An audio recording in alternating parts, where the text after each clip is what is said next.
ایک دفعہ کا ذکر ہے کہ ایک نہایت محنتی کسان جس کا نام رحیم تھا ایک زرعی گاؤں میں رہتا تھا جو کہ پاکستان کی ذخیرہ صوبہ پنج میں واقع تھا۔ رحیم کے 4 بیٹے تھے۔ ان کا نام تھے اکبر، اصغر، ناصر اور بابر، جو کہ چاروں میں سب سے چھوٹا تھا۔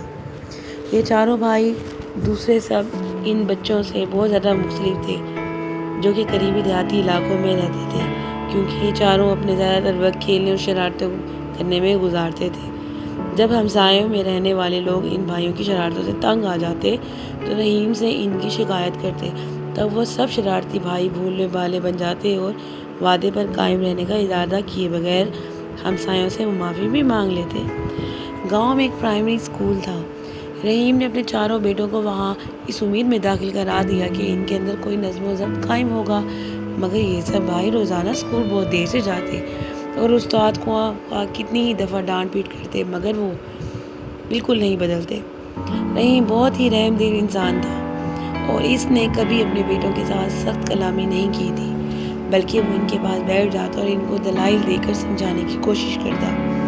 پیارے بیٹوں، رحم دل والد نے ایک دن بہت پیار سے کہا، تم لوگ ابھی بہت کم سن ہو اور اپنا تمام وقت کھیل کود میں گزارتے ہو، لیکن اگر تم نے اس عمر میں محنت نہ کرنا سیکھا تو جب تم لوگ بوڑھے ہو جاؤ گے تو کچھ بھی کرنے کے قابل نہیں ہوگے۔ سب بیٹے ایک زبان ہو کر خوش ہو کر کہا، ابا جان آپ بالکل فکر نہ کریں، ہم بہت جلدی سب کچھ سیکھ لیں گے، ہم وعدہ کرتے ہیں آپ سے۔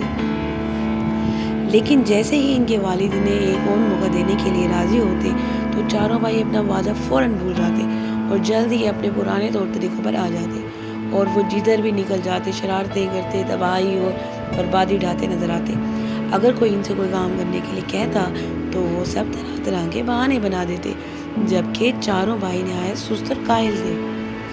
پھر اسی طرح مہینے اور سال گزرے اور یہ چاروں بڑے ہو کر جوان ہو گئے۔ انہوں نے پڑھنے لکھنا بالکل نہیں سیکھا اور نہ ہی انہوں نے کھیت میں کوئی کام والد کی مدد کے لیے کیا۔ وہ ہمیشہ ایک دوسرے کو اپنے من گھڑت فضول باتوں اور مشکلات کے لیے الزام دیتے رہتے اور ان میں کسی ایک نے بھی کبھی ایک دفعہ بھی اپنے برے طور طریقے کے لیے اپنی ذمہ داری قبول نہیں کی۔ آخر رحیم ایک ضعیف اور بوڑھا آدمی ہو گیا، مگر وہ پھر بھی کھیت پر سارا دن خود اکیلا ہی کام کرنے پر مجبور تھا۔ یہ کام ایک بوڑھے آدمی کے لیے بہت محنت کا تھا اور رحیم کو وہ دن بہت مشکل لگنے لگے تھے۔ فصل کی پیداوار میں بھی کمی آ گئی اور اس کے ساتھ ہی اس دولت میں بھی جو کہ فصل کی منڈی میں بیچ کر حاصل کی تھی جا سکتا تھا۔ رحیم اور اس کے بیوی اپنے مستقبل کے بارے میں بہت پریشان تھے، مگر وہ چاروں بھائی ان واقعات کے بارے میں بالکل بھی پریشان نہ ہوتے تھے۔ کبھی کبھار وہ کھیت میں اپنے والد کی مدد کرنے چلے جاتے، لیکن زیادہ تر اپنے بچاؤ کی خاطر بہانے بناتے رہتے اور تمام دن صرف نکمے بیٹھے رہتے، کھاتے پیتے اور آرام سے سوتے۔ اگر کبھی کوئی اکبر سے کہتا کہ وہ کھیت پر جا کر اپنے والد کی مدد کرے تو وہ کہتا، دوسرے دنوں میں سے کوئی جا کر مدد کیوں نہیں کرتا، میرے تو سر میں درد ہے، وغیرہ وغیرہ۔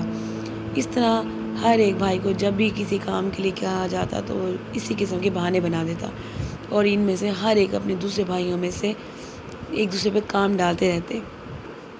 پھر ایک دن ایسا آیا کہ رحیم واقعی اس قدر ضعیف اور بیمار ہو گیا کہ کوئی کام کرنے کے قابل نہیں رہا اور اس نے حقیقت میں یہ محسوس کیا کہ وہ زیادہ دیر تک زندہ نہیں رہ سکے گا۔ رحم دل باپ اپنے ناکارہ بیٹوں کے بارے میں بہت فکر مند ہو گیا اور اس کے دماغ کو بہت سے مشکل سوالات نے گھیر لیا۔ اسے یہ نہیں معلوم تھا کہ جب وہ ان نہیں ہوگا تو کیا ہوگا، انہیں کون ہنر سکھائے، کوئی ہنر نہیں سیکھا تھا، روزی کیسے کمائیں گے۔ اس کے برے اعمال کے باوجود رحیم اپنے بیٹوں کو دل سے چاہتا تھا اور ان کی مدد کرنا چاہتا تھا، اس لیے وہ بیچارہ ضعیف آدمی بہت ہی غور سے یہ سوچنے لگا کہ کیا کیا جائے۔ بہت دیر غور کرنے کے بعد رحیم کو ایک منصوبہ سمجھ میں آیا جس کے بارے میں اس نے خیال کیا کہ شاید وہ کارآمد ہو سکے۔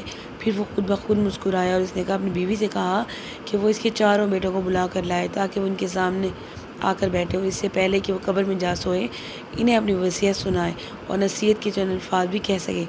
رحیم کی بیوی یہ سن کر بہت پریشان ہو گئی کیونکہ وہ اپنی خامد کو بہت چاہتی تھی۔ بہرحال اس نے اپنے بیٹوں کو بلایا اور ان کے والد کی خواہش کے بارے میں بتایا۔ چاروں بھائیوں کو اس بات کا بہت صدمہ ہوا کہ ان کی باپ فوت ہو جائے گا۔ وہ اپنے والد کے قدموں کے پاس ان کی آخری وصیت سننے کے لیے بیٹھے اور رونے لگے۔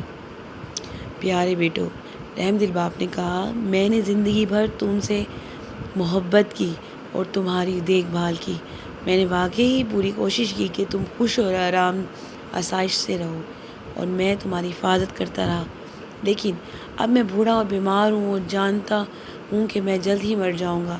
بوڑھا پھر کھانسنے لگا، اس کی سانس بھی خرخراہٹ تھی، اور اب چاروں بھائی خود دیکھ کر سکتے تھے کہ ان کے باپ حقیقت میں بہت بیمار تھا۔ لیکن میں ایک بہت بڑا خزانہ تم لوگوں کے لیے بچا رہا ہوں، رحیم نے گفتگو جاری رکھتے ہوئے کہا۔ تمہاری زندگی میرے جانے کے بعد بہت عرصے بعد بھی آرام سے گزر سکتی ہے۔ بہت زمانہ گزرا، میں نے اپنے کھیت کی زمین میں کسی جگہ ایک بہت بڑا اور بہت گہرا گڑھا کھودا، پھر اس میں ایک گڑھے میں خزانہ اس وقت کے لیے جب تک تم ضرورت پڑے حفاظت کے ساتھ دفن کر دیا، لیکن اب مجھے بالکل یاد نہیں ہے کہ وہ کس جگہ پہ ہے۔ چاروں بھائی ایک دوسرے کی طرف دیکھنے لگے تعجب سے، لیکن وہ اپنے باپ کے خزانے کا تصور سے کافی خوش بھی نظر آ رہے تھے۔ میرے مرنے کے بعد تمہیں اس کا سراغ لگانا ہوگا اور اسے کھود کر نکالنا ہوگا، رحیم نے بات جاری رکھی۔ پھر تم اپنے چچا سے جو کہ اس وقت خاندان میں سب سے بڑے ہوں گے، درخواست کرنا کہ وہ اس خزانے کو تم چاروں کے درمیان برابر حصوں میں تقسیم کر دے۔ اس کے لیے آپس میں جھگڑا مت کرنا، اپنے چچا کے فیصلے کی قدر کرنا۔ یاد رکھو کہ اپنے بڑوں کی عزت کرنا ہماری تہذیب کا ایک اہم حصہ ہے، تمہیں ان کی عزت کرنے کو اپنا فرض سمجھنا چاہیے۔ چاروں بھائی کھیت میں دفن کیے ہوئے خزانے کو فوری ہی ڈھونڈنے کے لیے نظر آنے لگے، منصوبہ کرتے ہوئے۔ رحیم یہ ظاہر کیا کہ اس نے اپنی بیٹوں کو اس رویے کو دیکھا ہی نہیں، اور اس نے اپنی تقریر جاری رکھی۔ ایک اور نصیحت جو کہ میں تمہیں دینا چاہتا ہوں وہ یہ ہے کہ تم لوگ ایک دوسرے کے ساتھ کبھی مت لڑنا۔ تمہارے دشمن تمہاری منصوبہ بندی اور ساز باز کرنے کے لیے اسکائیں گے، لیکن کچھ بھی ہو جائے تم چاروں ہمیشہ متحد رہنا، مل جل کر سب بہت طاقتور ہوں گے اور کوئی بھی تمہیں نقصان نہیں پہنچا سکے گا۔ اور کسی کو بھی اس خزانے کے بارے میں وقت تک مت بتانا جب تک تمہیں وہ مل نہ جائے۔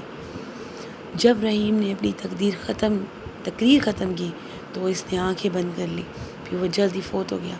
اپنے والد کے جنازے اور تدفین کے بعد اس بھائیوں نے اپنے کھیت کے دوسرے سرے سے کھودنا فیصلہ کیا۔ انہوں نے اب تک اپنی زندگی میں بہت سستی، قائل، آرام اور آرائش کی گزاری تھی، اس لیے کھیت کے تھوڑے ہی حصے کو کھودنا بھی ان کے لیے بہت مشکل تھا۔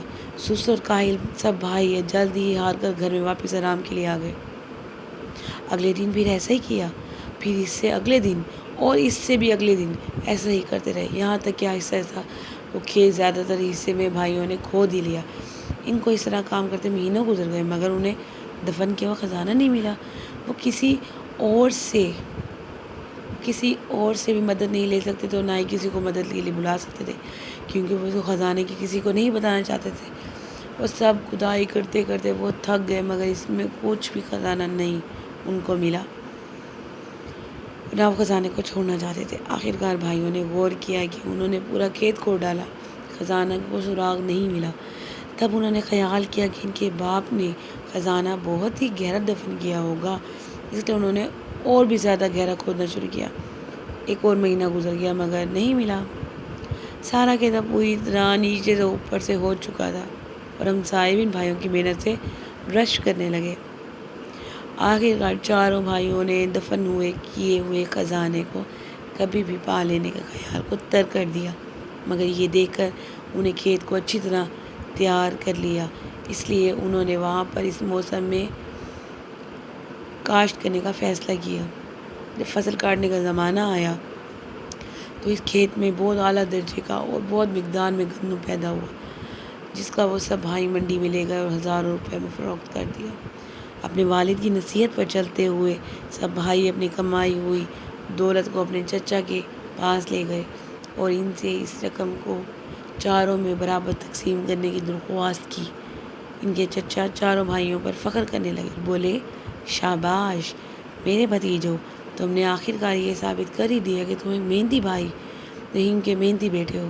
یہ کھیت جو میرے بھائی تمہارے لیے چھوڑ کر گیا تھا وہ خود ہی ایک خزانہ ہے، اور اگر تم اسی طرح محنت کرتے رہو گے تو ہمیشہ انعام پاتے رہو گے۔ اگلے سال چاروں بھائیوں نے محنت کر کے پھر گندم کی کاشت کی۔ اس دفعہ پیداوار پہلے سے بھی زیادہ ہوئی، اور جب انہوں نے گندم جا کے فروخت کی تو انہیں بہت سے زیادہ رقم ملی۔ کچھ سال تک اسی طرح کام کرنے کے بعد چاروں بھائی کافی امیر ہو گئے اور اپنے کام پر بھی خوش رہنے لگے۔ آخر کار یہ واضح ہو گیا کہ اکبر، اصغر، ناصر اور بابر نے دفن کیے ہوئے خزانے کے معاملے کو حل کر لیا کہ اصل خزانہ تو محنت اور تربیت نظامی کا صلہ ہے۔